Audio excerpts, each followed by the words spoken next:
এরকম fake screenshot বানানোর জন্য আপনারা প্রথমে চলে আসবেন গুগলে চলে আসার পরে ফ্র্যাঙ্ক শিট লিখে সার্চ করে দিবেন। তারপর প্রথম দেখতে পাচ্ছেন একটা ওয়েবসাইট চলে আসছে। এই ওয়েবসাইটে আপনার প্রথম যে ওয়েবসাইটে চলে আসছে এখানে একটা ক্লিক করে দিবেন। এখানে কোনো লগ ইন পারমিশন বা কোনো কিছু লাগে না, জাস্ট এরকম অপশন সরাসরি চলে আসবে। জাস্ট আপনারা একটু নিচের দিকে যাবেন, এখান থেকে অনেক কিছু দেখবেন যে মেসেজ করা যাচ্ছে। একটা হচ্ছে সরাসরি মেসেজ, তারপরে হচ্ছে কল, তারপরে হচ্ছে এখান থেকে দেখেন নোটিফিকেশন, আর একটা হচ্ছে দেখেন এখানে ফেক স্ক্রিনশট করা যাচ্ছে। এরপরে হচ্ছে আমরা হোয়াটসঅ্যাপে ফেক স্ক্রিনশট বানাতে পারছি, ফেসবুকে বানাতে পারছি, ইনস্টাগ্রামে বানাতে পারছি।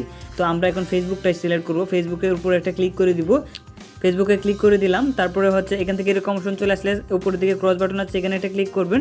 তারপরে এখান থেকে একটা হচ্ছে আইফোন অ্যান্ড্রয়েড, আমরা আইফোনটাই রাখবো। তারপর অপারেটর 4G, তারপরে এখান থেকে কিছু করব না। তারপর অনলাইন, এরপরে ফ্র্যাঙ্ক শিটের জায়গায় এখানে আমরা অন্য একটা নাম দিয়ে দিব। তো আমি নাম দিয়ে দিলাম সারা।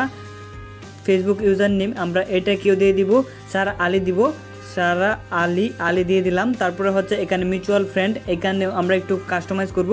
এখান থেকে আমরা এখানে 94টা কেটে এখানে আমরা 2000 দিয়ে দিলাম। তারপরে হচ্ছে এডিশনাল প্র্যাঙ্ক শিট, এক ওয়ার্ড প্র্যাঙ্ক শিট এখানে দিব, এখানে লাভ দিয়ে দিলাম। তারপরে এখান থেকে ভিউ প্রোফাইল আছে, তারপরে ফন্ট আছে, তারপরে হাইড আছে, তারপর হচ্ছে পার্সন 1 আমরা চোজ ইমেজে একটা ক্লিক করে আমি এখান থেকে একটা ফিমেলি একটা ইমেজ দিয়ে দিব। আপনারা জাস্ট আপনাদের পছন্দ অনুযায়ী যার ইমেজ দিয়ে বানা গেলে এখান থেকে দেখতে পাচ্ছেন যে আমাদের এরকম নাম চলে আসছে এবং এখানে একটা মোটামুটি একটা স্ক্রিনশট চলে আসছে।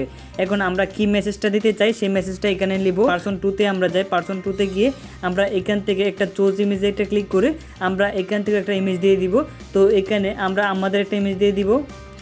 তারপর ইমেজ দেওয়া হয়ে গেলে আমরা নিচের দিকে এখানে মেসেজের জায়গায় কে আপনি লিখে দিলাম। তারপরে আমরা আবার পার্সন 1-এ চলে আসব। তারপরে আমরা যে মেসেজটা দিয়েছিলাম তারপরে অ্যাড মেসেজে ক্লিক করলে কিন্তু অ্যাড হয়ে যাবে।